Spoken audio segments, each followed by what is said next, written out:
Hi guys, and welcome to my channel. My name is Cal, and today I'll be counting down the top 50 albums of 2022 according to me. I recently uploaded my top 50 songs of 2022, so if you haven't checked that out, I'll pop up a little link on screen now. So 2022 was a great year for music, and so many brilliant albums were released this year. So there are some honourable mentions showing on screen now. Although these albums just missed out on my top 50, they are still definitely worth a listen, so be sure to check them out if you haven't already. We're going to speed run through the first half of the list, and then once we get to the top 25, I'll start to give a little bit more commentary about each album. So, now that we have all of that out of the way, without further ado, let's dive into my top 50 albums of the year. At number 50, we have Daphne with his entrancing deep house record Cherry. Next, at number 49, Mitski gets candid about heartbreak and fame on Laurel Hell. Then at number 48 is Beth Orton's transcendental Weather Alive. Regina Spektor is at 47 with the beautifully arranged Home Before and After. And The Weeknd's groovy afterlife concept album Dawn FM is next at 46. And coming at 45 is SZA's ambitious sophomore record SOS. And number 44 sees Tuvalu tackle sensuality and heartache with bop after bop on Dirt Femme. London-based band Dry Cleaning are at 43 with the sarcastic and absurd Stump Work. And YouTuber turned musician Quadeca is 42nd with his afterlife concept album I Didn't Mean to Haunt You. At 41 is the devastating and cold Glitch Princess by Yule. And at number 40 is one of the most fun pop records of the year, and that is Crash by Charlie XCX. Aldous Harding flexes her ability to morph into different characters on the cryptic Warm Chris at 39. And at 38 is Nilüfer Yanya's introspective sophomore record Painless. 37th is Diaspora Problems by Soul Glow, and this record is brazenly anarchic in every sense of the word. Kendrick Lamar's long-awaited comeback album Mr. Morale and the Big Steppers is at 36. And at number 35 is Sharon Van Etten's darkly atmospheric We've Been Going About This All Wrong. Now for a fairly underrated album at number 34, and that is Dubai-based ambient artist Katia Crow with the expansive Julfar. Courting proved that Britain's thriving post-punk scene is still evolving with the vibrant guitar music at 33. And at 32 is 80 minutes of progressive psychedelia on Omnium Gatherum by King Gizzard and the Lizard Wizard. At 31 is another sprawling album, this time in the shape of The Ruby Chord by Newcastle-based folk artist Richard Dawson. And kicking off the top 30 now is Florence and the Machine with a celebration of dance with the aptly titled Dance Fever. Experimental R&B artist FKA Twigs ventures into more accessible territory with the bold Capri songs at 29. And at number 28 is Norwegian artist Jenny Haval with some of the most thought-provoking art pop of the year on Classic Objects. 27th is the deeply introspective hip-hop record Melt My Eyes See Your Future by Denzel Curry. And just missing out on the top 25 is Petrol Girls with their aggressive statement against the oppressions of women with Baby. Okay, so now that we have that first half of the list out of the way, we find ourselves at the halfway mark. And kicking things off at number 25 is Mexican folk artist Silvana Estrada with her delicate debut album, Marchita. Marchita is soft and simple in its guitar-led instrumentation, but Estrada's vocal prowess steeps this album with a stark passion. The album's intimacy is only heightened by Estrada's potent vocal delivery, with its peaks and valleys making this album a fully cathartic listen. At number 24 is Fontaine's DC with their brooding third album, Skinty Fear. Skinty Fear takes post-punk influences and casts a dark shadow over them, creating a gloomy and cold record with gothic leanings. The Irish band reflect on the turbulent history of their home country, channeling its political unrest through nihilistic lyrics and lethargic performances. Its tone may be bleak, but it feels like a triumphant culmination of thoughtful ruminations. Following this at 23 is the assertive American Girl by Kilo Kish. At surface level, American Girl is a tightly produced and passionately performed electro-pop record with infectious hooks and rhythmic beats. But when you dig a little deeper, its lyrical content possesses a profound consciousness, critiquing political and social discourses with wit. It's bold in its statements, but Kilo Kish manages to strike a perfect balance between the fun and the serious on this album. Belgian artists Charlotte Adigere and Bolis Papoul team up for their zany collaborative album Topical Dancer at number 22. Much like American Girl, this album offers social commentary driven by deceivingly danceable beats. But what sets this album apart from anything else released this year is its ingenious wit, with lyrics and performances drenched in sarcasm. Topical Dancer is bizarrely enticing in its humorous deconstruction of issues such as xenophobia, underpinned by groovy techno-tinged beats. And the best part is, the pair are in on the joke. At number 21 is Julia Jacquelin's Wistful Pre-Pleasure. On this album, Jacqueline streamlines her craft with elegance, highlighting her abilities to evoke emotion with nuanced subtlety. Her lyricism on this album is eloquent and sincere, and her soft vocals elevate every word into a place of melancholy and nostalgia. Whether it be heartache, religion, or self-pleasure, Jacqueline contemplates her muses with a pensive nature that is heart-wrenchingly honest. Getting into the top 20 now, and here we have Grizzly Bear's own Daniel Rossen with his debut solo album, You Belong There. You Belong There is a stunningly layered folk album that has an air of enveloping mystery surrounding it. Progressive in its nature, this album utilises an innovative instrumental palette as a vehicle to support its cryptic lyricism. It's bewitching on all fronts, unfurling with a strange beauty that can't quite be put into words. One of my favourite aspects of this album is its use of space, as it revels in its sprawling instrumental passages to create a wholly satisfying push and pull between shifting sonic ideas. 19th is legendary dream pop duo Beach House with their epic 20-track record Once Twice Melody. Divided into a multi-phase listening experience, this is Beach House revelling in their staple etherealism with an indulgent luxuriance. For the band's first fully self-produced record, they really pulled out all the stops, constructing a dense and grand soundscape to fully immerse yourself within. It's an ambitious album, but Beach House struck gold with this celestial, psychedelic odyssey. British producer Daniel Avery is at number 18, with the enigmatic Ultra Truth. This album is nocturnal, shrouded in darkness, but not a darkness that is unsettling as such. Although there are fleeting moments of ominous soundscapes, Ultra Truth is rooted in an expansive vault of unfiltered space, glittered with neon synths and pulsing beats that illuminate its shadowed corners. Avery manages to concoct a feverish album that is multi-textured and dynamic, but still manages to uphold a dreamy sense of calm. At 17 is Rosalia with her boundary-pushing album Motomami. Scratch that. Rosalia doesn't just push boundaries on this new album of hers, she literally tears them apart and reconstructs them into a mind-bending amalgamation of influences and ideas. Rosalia's innovation beams with vibrancy as she commands an infusion of styles with conviction, while also being able to have a little bit of fun along the way. The abundance of ideas on this album skittishly darts from one corner to another, track after track, mixing a surreal melting pot of dynamic sonic palettes. Angel Olsen takes a much welcomed diversion into country influences with Big Time at 16. Big Time is hauntingly honest in its depiction of heartache, unflinchingly laying down emotion with passion so visceral.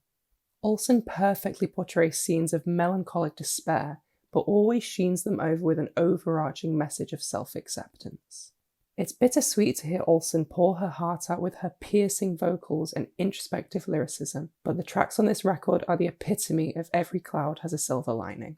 And this tone perfectly lends itself to the softness of the acoustic instrumentation, embellished with heart-wrenchingly stunning orchestration. Australian artist Hatchie is at number 15, with the shimmering Giving the World Away. Harriet Pilbeam revitalises a pop sensibility within her shoegaze-inspired sound, melding densely ethereal soundscapes with gratifying melodic hooks. For as many expansive reverb-soaked walls of sound this album offers, there are just as many anthemic choruses fit for any arena-sized crowd. She may not be reinventing the wheel with Giving the World Away, but her ability to create an atmosphere this vibrant and deeply resonant is an impressive feat in itself. And at 14 is what I consider to be the most ambitious hip-hop album of the year, and that is The Forever Story by Jid. This record is a triumphant release from Jid, flawlessly showcasing his versatility as an artist across these 15 thoroughly dense tracks. Listening to The Forever Story is a genuinely exciting experience from start to end, with enough flow changes and dynamic switch-ups to constantly keep you on your toes. You quickly learn that Jid did not come to play with this album, and you begin to anticipate what he's going to throw at you next. As well as this, every single collaboration on this album radiates an impenetrable sense of chemistry, just highlighting Jid's ability to shapeshift into whatever he wants. But at the end of the day, he is always in command, with an impressive level of poise. Next, at number 13, is Icelandic legend Björk with an album that I find pretty difficult to put into words, and that is Fossora. As she has done across the span of her career, Björk takes inspiration from the natural world, inspecting mushroom networks that sprawl across our forest floors. However, Björk masterfully takes this slightly quirky point of reference and turns inwards, reflecting on quarantine, the death of her mother, her own maternal lineage, and blossoming love. It's a complex listening experience that demands attention, but once you lean into its idiosyncrasies, the pieces all begin to fall into place, and you are left with a deeply introspective record. Fossora's unforgiving beats and bassy woodwind sections elevate it into a mystical place of unfurling surrealism.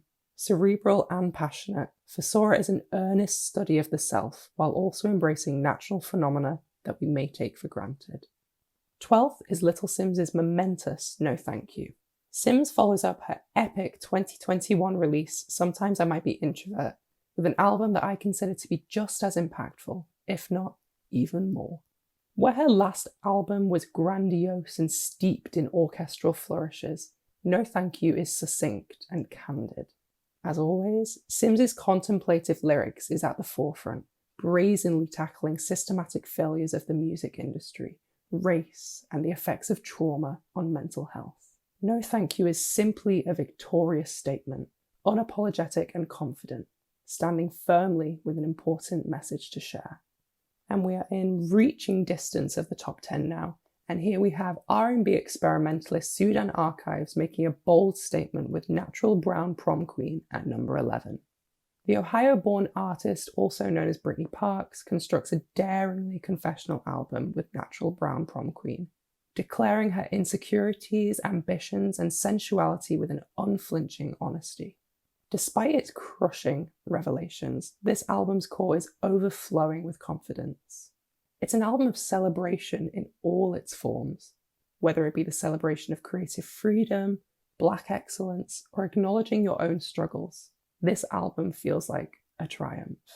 And for all of these messages to be wrapped up into a record this progressive and aesthetically diverse is the cherry on top of the cake, as Parks simply pushes aside any impulse to conform. And now we're getting into the top 10 albums of the year. And starting things off is Jockstrap with their zany debut record, I Love You Jennifer B. This London-based duo utilised their innovative perspective of pop to catapult this impressive album into an exhilarating trip.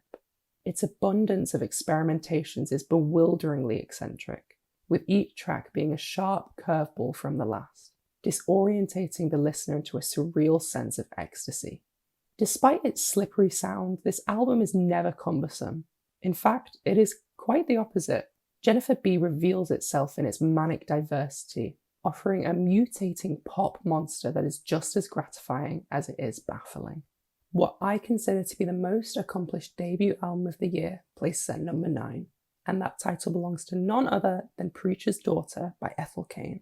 Floridian singer-songwriter Hayden Anadonia has constructed a harrowing saga of an album, with a knotty narrative detailing generational trauma, drug use, abuse, and death. Each track paints a morbid tableau of a tortured and misguided protagonist, agonizingly trudging her way through gothic, expansive soundscapes. Preacher's Daughter is so carefully devised, every moment drawn out to its full capacity, allowing the listener to fully immerse themselves within the ghastly lore of Ethel Cain's tragic tale. At number 8, Always managed to revitalize shoegaze with Zealous on their new record, Blue Rev. On this album, Always lean into the dreamy radiance of shoegaze, but have simultaneously crafted a record that is inexplicably refreshing to hear.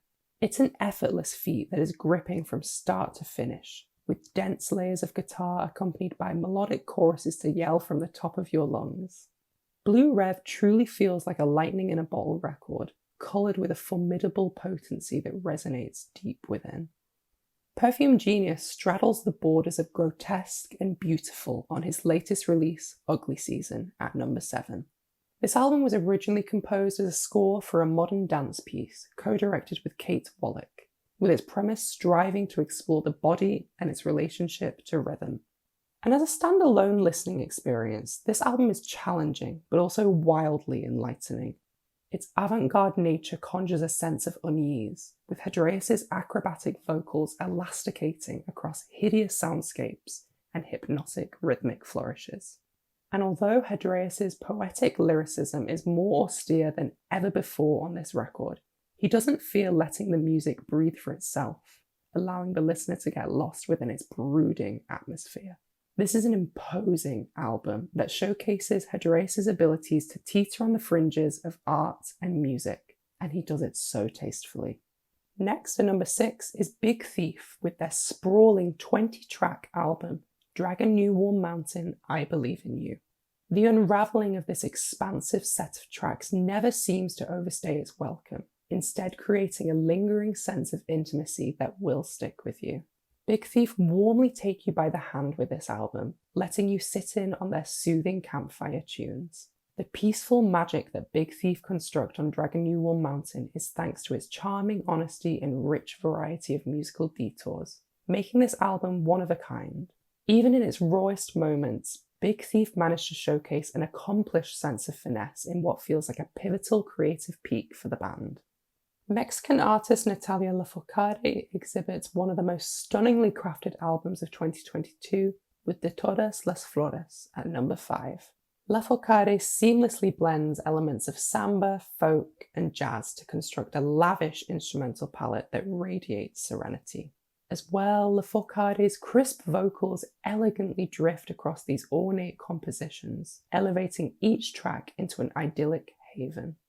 Every second of this album is so exquisitely crafted, as Lafourcade pours her heart into every moment possible to create a tender listening experience from front to back. Whether it be the luxuriant, extended instrumental passages or impassioned vocal performances, this record is a treat for the ears, and it will lull you into an enveloping sense of calm.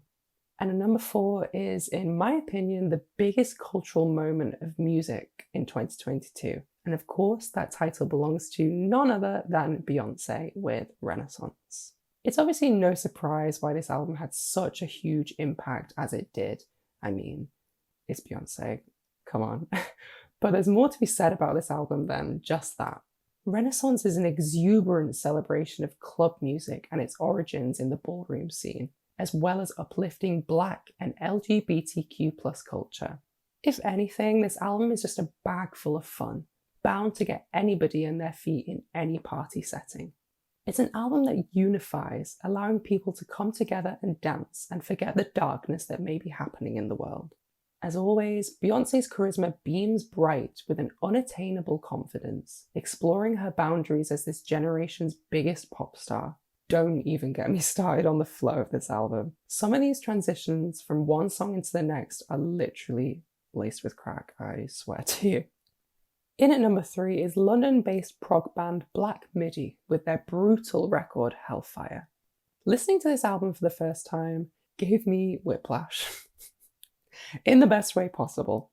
This album is a hideous web of narrative threads that dart into horrifying directions, and it highlights Black Midi's imposing talent for storytelling and character study.